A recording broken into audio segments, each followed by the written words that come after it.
Jadi pajak ini kan salah satu sektor penerimaan Ya, yang besar, baik itu dalam konteks pajak nasional APBN maupun pajak daerah APBD. ya, Indikator otonomi itu berhasil, indikatornya hanya satu. Apabila pemerintah daerah bisa memaksimalkan pungutan pendapatan aslinya itu. Karena suatu waktu kita tidak bisa lagi berharap pada instrumen pembiayaan melalui DAU dan DAK. Tapi kita harus fokus pada bagaimana PAD itu ditingkatkan. Contoh misalnya DKI. ya, DKI. Pak, DKI ini 80 sekian triliun. Jadi transparansi dan akuntabilitas dalam pengelolaan keuangan daerah itu menurut saya menjadi spirit bersama untuk kita menyongsong masa depan yang lebih baik. Ya.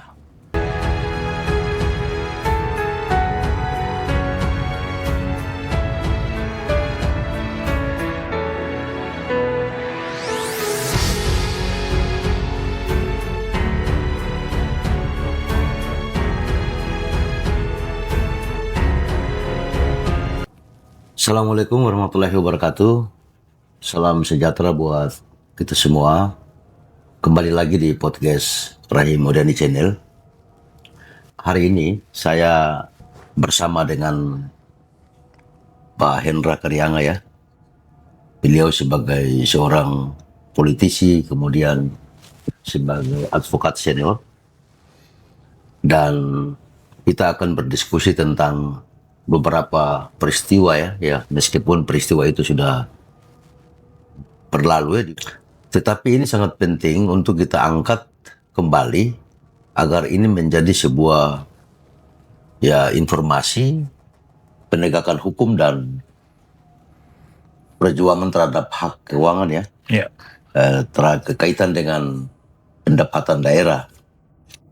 Nah, pernah Bang Hendra ini memimpin langsung satu peristiwa itu, di mana tata kelola sumber daya alam kita di sana, yang kadang mereka itu lalai dalam menjalankan kewajibannya itu.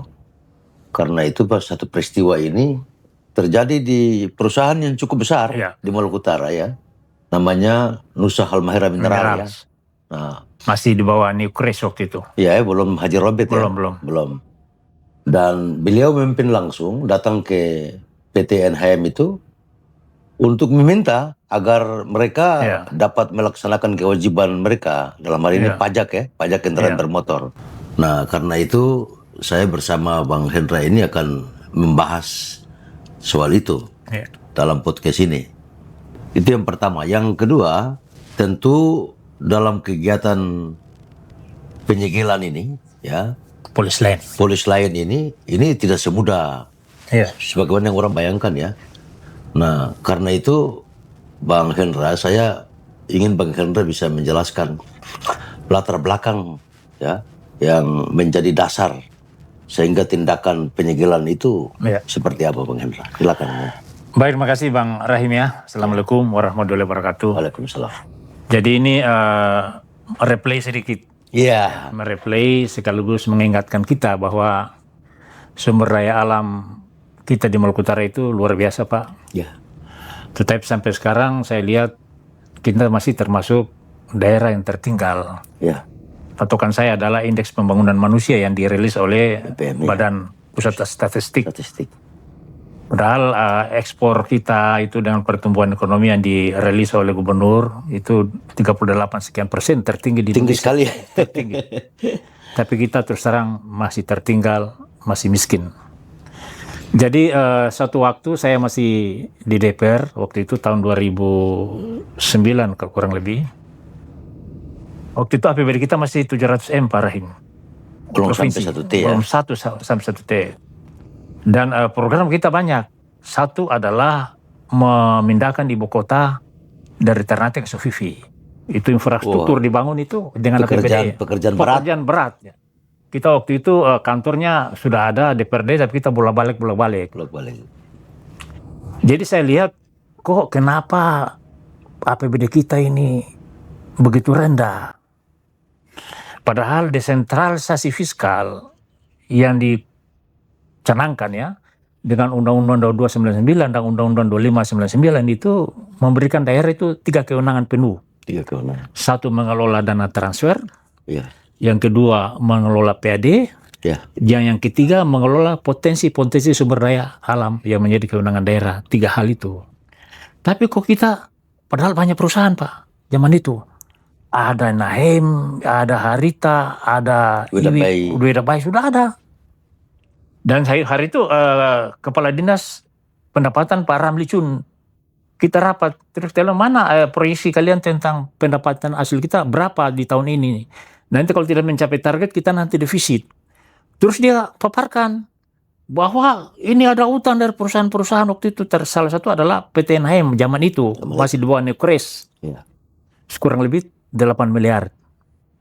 Terus saya bilang, kalian sudah tagih belum? Sudah, tapi tidak direspon dengan alasan bahwa kami kontrak-karya. Kami kontrak-karya tidak tunduk pada undang-undang lokal. Wish, luar biasa Pak, berarti ini perusahaan ini seperti perusahaan negara di dalam negara. Lantas saya minta izin di ketua DPR waktu itu, Pak Ali Samsi, kemudian kami hearing, terus minta pendapat dari Kapolda, dari Kapolres. Waktu itu Halut belum ada Polres, masih dikendalikan oleh Ternate. Kami putuskan bahwa kami harus on the spot. Tapi saya bilang, kita on the spot tapi ada langkah-langkah tegas itu. Lantas Kapolres bilang, kalau memang mereka tidak bayar pajak, kita police lane. Saya akan mengambil sikap itu.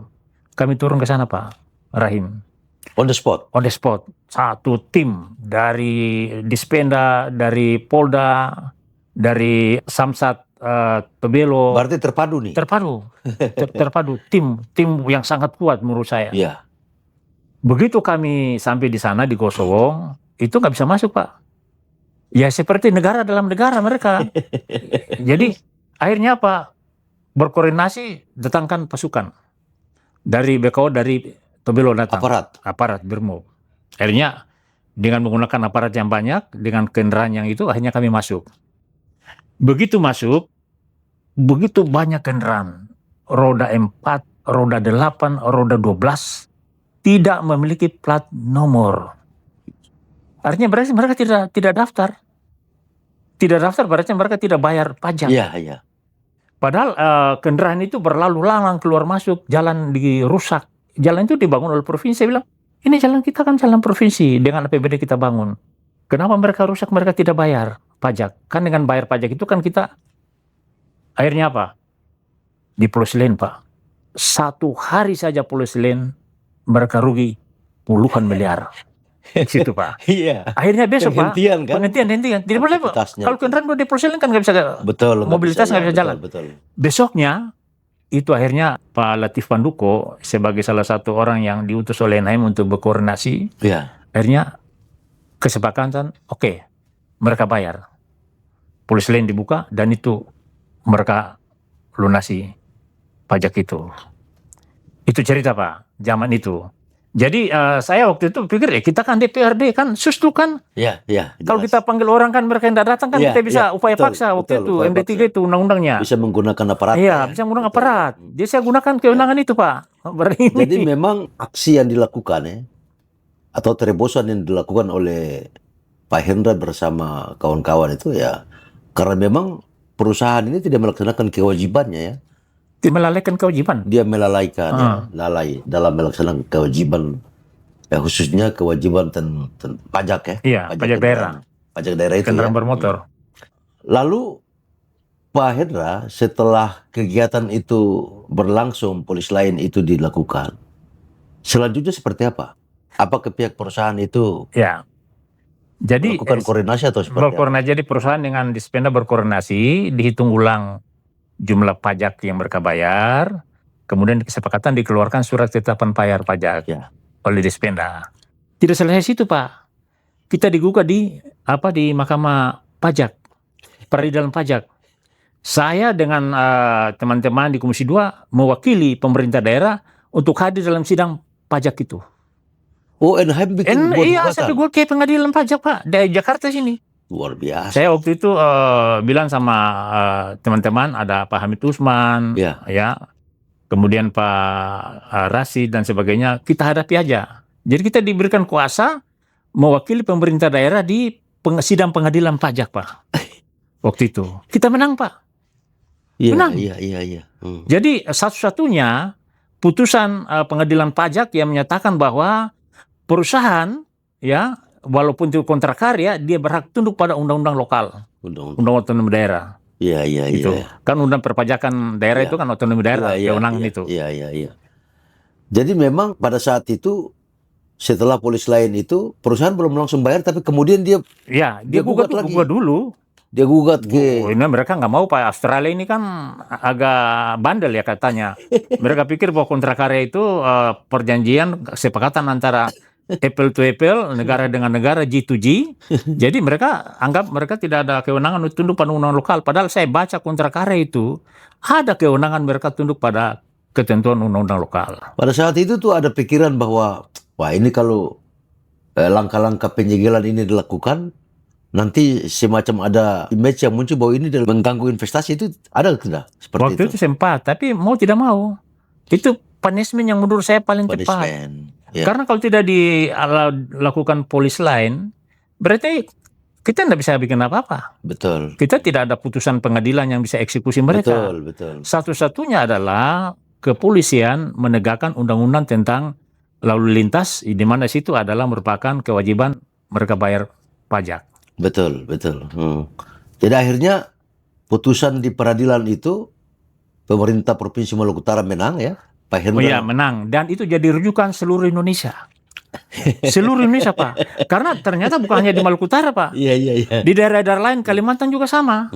Yang kontrak karya itu mereka enggan untuk melakukan kewajiban itu. Jadi setelah putusan itu kemudian dikeluarkan dan ada surat dari Mahkamah Agung juga mempertegas itu. Kita minta mereka sidang ke pengadilan pajak, kita ke Mahkamah Agung, Pak. Mahkamah Agung. Minta judicial review. Minta bukan judicial, pendapat hukum. Ada, Pak, dikeluarkan itu. Jadi memang saya mengikuti ya sepak terjangnya Pak Hendra ini di Maluku Utara. Selain dari satu peristiwa yang tadi diceritakan oleh Pak Hendra, terjadi penyegelan atau polis lain itu dalam rangka untuk meminta agar kewajiban mereka terhadap pajak di daerah itu sangat penting. Tapi ada satu hal lagi Pak Hendra, saya mengikuti Pak dengan baik ya. Pak Hendra itu pernah membantu juga Pemda Halmahera Tengah. Iya. Nah, dengan potensi yang hari ini dimiliki oleh daerah, lalu ada pikiran dari Pak Hendra membantu Pemda Halmahera Tengah untuk membuat Perbup ya kalau saya tidak salah itu peraturan bupati tentang pajak restoran yang selama ini tidak pernah dipikirkan oleh orang lain. Dan saya ikuti pada saat itu pemberlakuan peraturan bupati itu menjadi tantangan yang luar biasa. Hampir semua orang menganggap bahwa ini satu kecerobohan ya. Kita dihambat Pak, Rahim ingat nggak? Kita dihambat itu oleh oligarki. Iya, betul. Sampai Pak Rahim maju dengan Pak Edi kan dihambat juga kan? Betul. Padahal kita lakukan itu untuk rakyat. Padahal akhirnya peraturan bupati itu hari ini mereka nikmati. Nikmati karena KPK sudah suruh revisi, Pak. Komisi Pemberantasan Korupsi sudah, ya ini betul ini, enggak salah. Jadi memang karena ada peraturan bupati ini karena mengadopsi atau breakdown dari peraturan yang lebih tinggi, dan itu sah. Undang-undang dan perda yang dibuat oleh Pak Yasin waktu itu. Dan hari ini itu salah satu potensi yang luar biasa Pak Hendra ya. Alhamdulillah Pak. Pendapatan asli daerah di sektor restoran ya. Restoran itu luar biasa. Hari ini cukup membantu dan itu bisa digunakan untuk membiayai penyelenggaraan pemerintahan, pembangunannya, termasuk dengan merupakan sumber dari PAD kan. PAD. Karena memang Pak Hendra tahu kan saat ini negara ini sedang tidak baik-baik saja ya. Betul. Karena kita dicekik dari sisi kewenangan, kemudian fiskal kita itu DBH-nya dipotong, dipangkas, PK-nya dipangkas. Jadi waktu itu kan mungkin Pak Rahim ingat ya, saya masih di sana. Kan Pak Bupati Pak Edi panggil saya. Ini hidup sana banyak karyawan. Kemudian mereka nanti di sana juga ada makan minum. Terus saya ingat, wah kalau makan minum ini kan berarti ada mobilitas kegiatan restoran. Tata Boga di sana. Tata Boga. Saya bilang waktu itu Pak Bupati, mari kita buat peraturan Bupati. Supaya kita pungut. Jadi rapat-rapat hitung-hitung, terus saya bikin peraturan Bupati itu. Jadi Pak Hendra langsung drafting? Saya draft langsung Pak. Saya draft itu, kemudian saya kasih, coba Pak ini. Lantas kemudian waktu dikasih ke KPK juga kan? Betul. Disupervisi. Betul. Apakah ini bisa diterapkan? Diterapkan memang kewenangan. Betul. Jadi kan restoran itu kan bagian daripada pajak daerah yang dipungut oleh kabupaten kota. Betul. Kenapa kita tidak bisa waktu itu tidak bisa mengeluarkan regulasi, dan itu kan akhirnya untuk pembangunan daerah juga. Itu dia berlaku ya. Berlaku sampai saat ini. Meskipun sebelumnya itu ada tantangan tantangan dan semacam ada protes dari pihak-pihak tertentu. Karena begini Pak Rahim, kita ini kan bilang katanya otonomi daerah. Otonomi daerah itu kemudian ada namanya istilah desentralisasi fiskal. Desentralisasi fiskal ada 3 kewenangan besar yang diberikan oleh undang-undang. Satu kewenangan adalah mengelola pajak daerah. Pajak daerah itu kan sudah dibagi-bagi kan, mana menjadi kewenangan provinsi, mana kewenangan kabupaten kota. Nah, pajak restoran itu adalah merupakan domain dari kabupaten kota. Nah, misalnya KIWIP ada sekitar 40-50 ribu karyawan makan di sana. Itu kan kenal, kan mereka makan di sana. Ada kegiatan restoran, ada kegiatan tata boga di sana. Jadi itu harus dikenakan pajak. Tidak boleh, kan tinggal diatur saja berapa dari seseorang dikenakan, berapa pajaknya kan dihitung semua. Warung kecil saja dipungut, apalagi ini perusahaan besar ya. Kios saja di tengah jalan yang orang modalnya hanya 1 juta, kemudian perputaran mungkin satu harinya 300 ribu, dikenakan pajak Pak. Apalagi perusahaan besar. Betul. Kan wajib mereka untuk bayar pajak Pak. Pak Hendra, jadi kita kembali ke materi awal ya. Bagaimana Pak Hendra melihatnya banyak potensi sumber daya alam kita yang hari ini di Maluku Utara, tetapi kemudian APBD kita yang masih sangat terbatas. Apakah ini karena memang tata kelola sumber-sumber pendapatan ini kita sangat lemah, ataukah memang seperti itu? Pak Rahim, ini kewenangan desentralisasi kan luas Pak. Betul. Jadi contohnya misalnya Provinsi Maluku Utara. Itu PAD di tahun 2026 saya lihat di realisasi itu sudah mencapai hampir 1 triliun. 900 sekian miliar. Menurut saya itu masih rendah Pak. Jika dibandingkan dengan luas potensi wilayah yang sementara ini dieksploitasi, tambang di mana-mana, itu masih rendah Pak. Coba misalnya kita kembali ke pajak daerah kendaraan bermotor saja. Coba kita on the spot di IUIP, di Harita, dan perusahaan-perusahaan lain.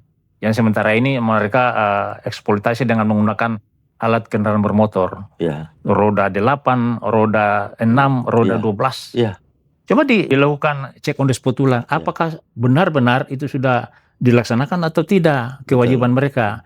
Saya hakul yakin belum dilaksanakan 100%. Karena informasi yang saya peroleh Pak Rahim, IUIP itu ribuan kendaraan Pak. Roda 2, roda 4, banyak di sana. Jadi pemerintah provinsi harus betul-betul melaksanakan kewajibannya. Tapi masalahnya lagi Pak, mereka sudah pungut, mereka tidak kasih ke kabupaten kota Pak. Itu masalahnya di situ juga ya. Jadi akhirnya orang pesimis. Betul. Wah, ngapain lagi kita kerja sama? Betul. Kita sodorkan data pajak, kita sama-sama pungut di dispenda kabupaten kota, tapi kalian ambil di sana, kalian tidak kasih di bawah. Ini kan saya lihat aneh sekali Pak. Itu hak kabupaten kota, kenapa mereka tahan? Betul. Nggak boleh ditahan Pak. Terima, hitung, bagi, langsung kasih. Betul. Lah kalau ditahan, dasar penahanan apa Pak? Jadi memang itu mungkin salah satu faktor ya. Salah satu faktor yang Pak. membuat aparat di tingkat kabupaten kota itu agak pesimis Pak terhadap mengelola sumber-sumber pendapatan ini, karena memang setelah dipungut itu tidak lagi dikembalikan ke daerah. Saya aneh Pak, kenapa ditahan itu ya? Itu di situ. Itu kan hak-hak mereka. Lantas kalau ditahan itu kan berdampak langsung pada likuiditas APBD kabupaten kota masing-masing, karena yang mereka sudah rencanakan penerimaan sekian, target penerimaan sekian, akhirnya tidak tercapai. Betul. Akibatnya ya defisit. Betul. Itu saya pikir perlu dibenahi Pak Rahim. Kalau tidak ke sana kita nanti carut marut ini. Betul. Ya akibatnya nanti kabupaten kota silakan aja kalian. Kami kerja, kami pungut sama-sama juga, kalian tidak mau bagi. Betul. Lantas sekarang saya lihat kok dicicil-cicil? Dibagi-bagi, ini kabupaten punya sekian dulu. Terus pertanyaan, itu ada di mana? Ya.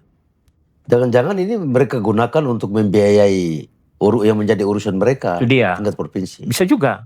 Gitu. Ini kan yang kelola APBD di sana ini kan menurut saya ya, ini orang yang nggak benar semua ini. Betul. Pendapatan hasil daerah yang dikelola. Ya. Jadi menurut saya Pak Rahim, ini harus dibenahi dulu. Aspek akuntabilitas dan transparansi harus diletakkan. Kalau tidak, kalau akuntabilitas tidak ada lagi, tidak ada kepercayaan, terjadi trust. Orang tidak saling percaya. Menurun ya? Menurun. Betul. Sekarang ada isu misalnya himbauan kalau tidak berantas korupsi, pajak tidak usah dibayar. Itu juga masalahnya Pak. Betul. Secara nasional. Pak Hendra, kita sudah masuk di penghujung ya diskusi kita ini. Kira-kira pesan apa ya dari Pak Hendra kepada warga masyarakat ya, maupun kepada pemerintah daerah, baik di tingkat provinsi, kabupaten dan kota, termasuk DPRD-nya, khusus untuk bagaimana menggenjot sumber-sumber pendapatan di daerah ini. Baik, terima kasih Pak Rahim. Jadi pajak ini kan salah satu sektor penerimaan yang besar, baik itu dalam konteks pajak nasional APBN maupun pajak daerah APBD. Bahkan menurut saya indikator otonomi itu berhasil, indikatornya hanya satu. Apabila pemerintah daerah bisa memaksimalkan pungutan pendapatan hasilnya itu. Karena suatu waktu kita tidak bisa lagi berharap pada instrumen pembiayaan melalui DAU dan DAK. Tapi kita harus fokus pada bagaimana PAD itu ditingkatkan. Contoh misalnya DKI. DKI. Pak, DKI ini 80 sekian triliun. Itu pajak daerahnya itu sampai dengan 60 triliun, Pak. Mereka tidak berharap dana transfer ya. Mau di pusat, bahkan mereka bantu pusat lagi. Bantu pusat. Contoh, kemudian juga Jawa Barat, Jawa Timur. Padahal kalau DKI, Pak, DKI ini nggak punya tambang, Pak. Betul. DKI ini kan industri, perdagangan, kemudian adalah pariwisata. Betul. Tapi luar biasa Pak, karena e-budgeting itu diterapkan. Jadi transparansi itu Pak. Jadi orang nggak semua kita parkir di mana pakai top up, Betul. Jadi akhirnya kan satu pintu. Betul. Nah, oleh sebab itu tata kelola Pak. Tata kelola pemerintahan daerah, tata kelola keuangan, tata kelola pungutan pajak daerah itu perlu dibenahi supaya menimbulkan kepercayaan kepada masyarakat. Kalau tidak dibenahi, saya pesimis karena salah satunya e-budgeting itu ya. E-budgeting itu Pak. Karena kalau e-budgeting kan semua satu pintu. Betul. Mereka klik langsung ini semua. Saya heran juga kenapa pemerintah daerah kita di sana transparansinya kurang sekali Pak. Mereka takut memberikan informasi kepada masyarakat. Seharusnya mereka umumkan loh. Ini daerah 2006 kita estimasi pendapatan sekian dari pajak sekian. Pajak ini nanti kita gunakan bangun ini. Supaya masyarakatnya semangat. Jangan mereka, saya juga semangat Pak. Kita juga semangat sama-sama. Jadi perbaikan tata kelola perpajakan, pemungutan perpajakan dan tata keuangan daerah itu perlu dibenahi menurut saya. Kalau tidak dibenahi kita nanti. Jadi menarik yang tadi Bang Hendra sampaikan ya.